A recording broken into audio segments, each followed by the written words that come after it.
डीएमके आणि एआयडीएमके तमिळनाडूच्या राजकारणातले दक्षिण आणि उत्तर असे दोन ध्रुव समजले जातात आणि ही दोन टोकं कधी एकत्र येण्याचा कुणी विचारही केला नसेल. पण सातत्याने व्यक्तिकेंद्रित राहिलेलं दक्षिणेतलं राजकारण कधी कुणाच्या भोवती फिरेल हे सांगता येत नाही. आणि कालपर्यंत थलपती विजयला मुख्यमंत्री म्हणून पाहिलं जात असताना तमिळनाडूत काही अभूतपूर्व घडामोडी घडायला लागल्यात. थलपती विजयला बहुमतासाठी ज्या 5 जागा कमी पडतायत त्या जुळवता न आल्यामुळे सध्या कुणाकडे हे बहुमत नाही अशी परिस्थिती तयार झाली आहे. आणि भाजपचा मित्रपक्ष असलेल्या एआयडीएमकेने सत्ता स्थापनेसाठी हालचाली सुरू केल्यात. विशेष म्हणजे एआयडीएमके एनडीएमधून बाहेर पडून सत्ता स्थापन करण्याच्या तयारीत आहे. कारण के स्टॅलिन यांनी अटच तशी घातली आहे की धार्मिक अजेंडा चालवणाऱ्या पक्षापासून वेगळे झालात तरच डीएमकेचा पाठिंबा मिळेल. लोकांमध्ये प्रचंड क्रेज असलेल्या विजयने राजकारणात ब्लॉकबस्टर सुरुवात केली खरी, पण तमिळनाडूतल्या दोन मुरब्बी पक्षांनी विजयला कसं खिंडीत गाठलंय त्याची सविस्तर स्टोरी मी या व्हिडिओत सांगणार आहे. नमस्कार, मी विशाल, तुम्ही पाहताय story.com. व्हिडिओला सुरुवात करण्यापूर्वी आठवण, या चॅनलवर तुम्ही नवीन असाल किंवा सबस्क्राईब केलेलं नसेल तर story.com ला सबस्क्राईब जरूर करा. विजय थलपतीने जर सरकार स्थापन केलं तर MG रामचंद्रन यांच्यासारखी लोकप्रियता आणि त्यानंतर द्रविड राजकारणातून वर आलेल्या पक्षांचा वनवास हे चित्र आता विरोधकांना दिसू लागलंय. अभिनेता असलेले MGR मुख्यमंत्री झाले आणि त्यांनी एवढ्या कल्याणकारी योजना आणल्या की त्यांच्या हयातीत डीएमकेला कधीही सत्तेत येता आलं नाही. हीच भीती सध्या स्टॅलिन यांना आहे आणि विजयपेक्षा एआयडीएमके पक्ष परवडला असं मत डीएमकेमध्ये तयार झालंय. थलपती विजय यांच्या तमिलगा वेट्री कझगम म्हणजेच टीव्हीकेने पहिल्याच निवडणुकीत 108 जागा जिंकून सर्वात मोठा पक्ष होण्याचा मान मिळवला. पण बहुमतासाठी 118 आकड्यापासून पक्ष 10 जागांनी दूर राहिला. काँग्रेसने टीव्हीकेला पाठिंबा जाहीर केल्यानंतरही विजय यांचा आकडा 113 पर्यंतच पोहोचला आणि त्यामुळे सरकार स्थापनेचा तिढा निर्माण झालाय.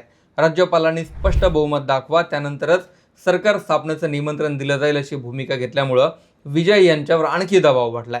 यानंतर कट्टर प्रतिस्पर्धी असलेले द्रविडा मुनेत्रा कझगम म्हणजेच डीएमके आणि ऑल इंडिया अण्णा द्रविडा मुनेत्रा कझगम म्हणजेच एआयडीएमके हे विजय यांना सत्तेपासून दूर ठेवण्यासाठी एकत्र येण्याच्या हालचाली सुरू झाल्यात. एआयडीएमके सरकार स्थापन करेल आणि डीएमके बाहेरून पाठिंबा देऊ शकते अशी प्राथमिक चर्चा सुरू आहे. डीएमके मधला एक मातब्बर नेता ही सगळ्या चर्चा घडवून आणतोय. डीएमके आमदारांच्या बैठकीत पक्षप्रमुख के स्टॅलिन यांना परिस्थितीनुसार कोणताही राजकीय निर्णय घेण्याचे अधिकार देण्यात आलेत.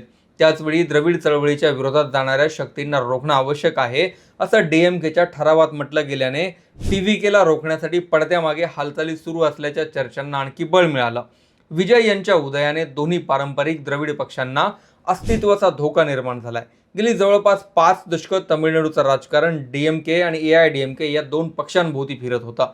पण टीव्हीकेने पहिल्याच निवडणुकीत दोन्ही पक्षांची मतं आणि जागा मोठ्या प्रमाणावर खेचून घेतल्याने समीकरण बदललंय. त्यामुळे विजयला थांबवण्यासाठी तात्पुरती राजकीय तडजोड हा पर्याय दोन्ही बाजूंनी तपासला जातोय. दुसरीकडे एआयडीएमके मध्ये प्रचंड हालचाली सुरू आहेत. पक्षाचे 28 आमदार पुदुचेरीतल्या रिसॉर्टमध्ये हलवण्यात आलेत. अधिकृत कारण संघटनेची बैठक सांगितलं असलं तरी फोडाफोडी टाळण्यासाठी आमदारांना एकत्र ठेवण्यात आल्याचं बोललं जात आहे.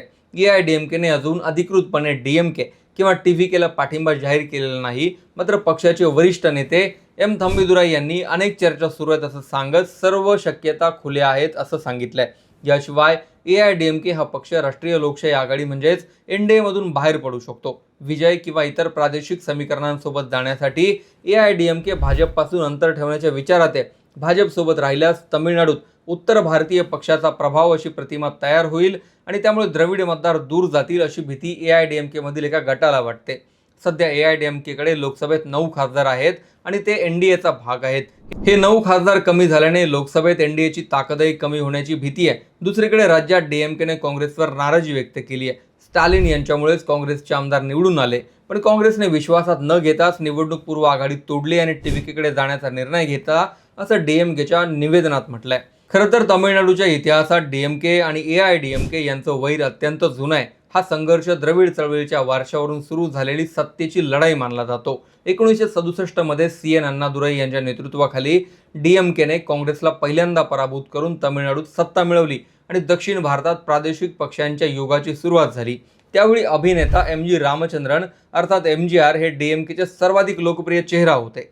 चित्रपटांमधली त्यांची गरिबांना मदत करणाऱ्या नायकाची प्रतिमा थेट जनतेच्या मनात उमटली होती. 1969 मध्ये अण्णादुराई यांच्या निधनानंतर एम करुणानिधी मुख्यमंत्री झाले, पण पुढे करुणानिधी आणि एमजीआर यांचा संघर्ष वाढत गेला. 1972 मध्ये एमजीआर यांनी पक्षातल्या भ्रष्टाचारावर प्रश्न उपस्थित करत निधीचा हिशोब मागितला आणि त्यानंतर डीएमकेने त्यांची पक्षातून हकालपट्टी केली. हीच घटना तामिळनाडूच्या राजकारणातला सर्वात मोठा टर्निंग पॉईंट ठरली.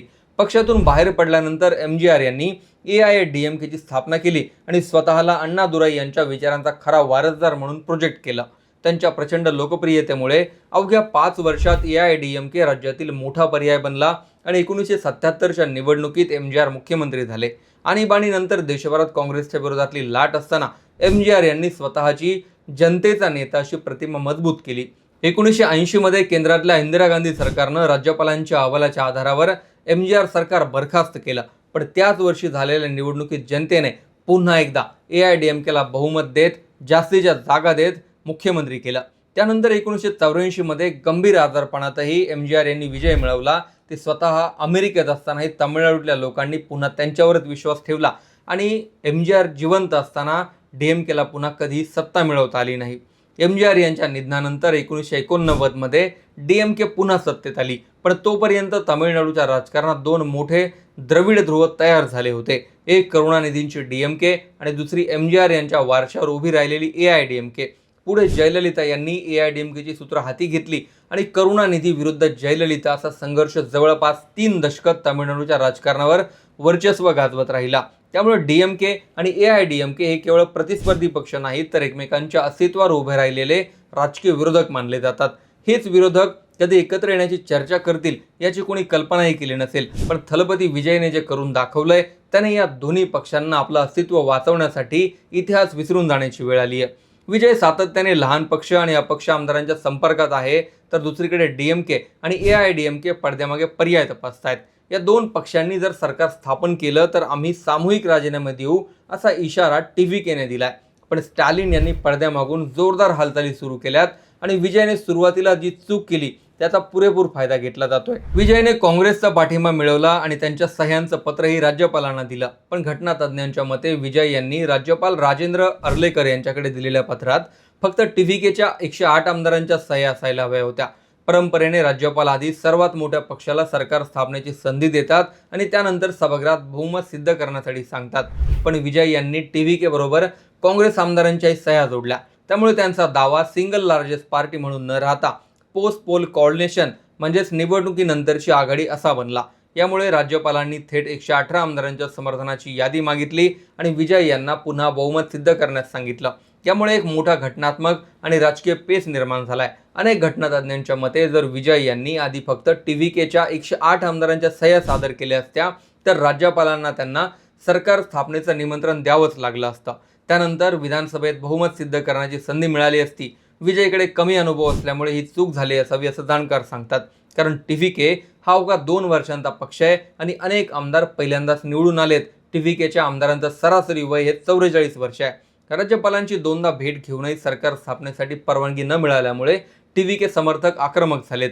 व्हीसीके आणि डाव्या पक्षांनी उघडपणे विजय यांच्या बाजूने भूमिका घेत सर्वात मोठ्या पक्षाला संधी न देणं म्हणजे लोकशाहीचा अपमान आहे असा आरोप केलाय. काँग्रेसनेही टीव्हीकेला दिलेल्या पाठिंब्याचं समर्थन करत राज्यपालांवर भाजपच्या दबावाखाली काम केल्याचा आरोप केला. दरम्यान विजय यांच्या या प्रक्रियात्मक चुकीमुळेच डीएमके आणि एआयडीएमके या दोन्ही पारंपरिक द्रविड पक्षांना वेळ मिळाला आणि पडद्यामागे नवी राजकीय समीकरणं तयार करण्याची संधीही भेटली असं मानलं जातं. आता मात्र एआयडीएमके आमदारांना रिसॉर्टमध्ये हलवणं, डीएमकेकडून बाहेरून पाठिंब्याच्या चर्चांना वेग येणं आणि राज्यपालांकडून आणखी कडक भूमिका घेतली जाणं या सर्व गोष्टींनी तामिळनाडूतली राजकीय अनिश्चितता वाढली आहे. या सगळ्या घडामोडींवरही तुमचंही मत कमेंटमध्ये जरूर लिहा. चॅनल सबस्क्राईब करायला विसरू नका.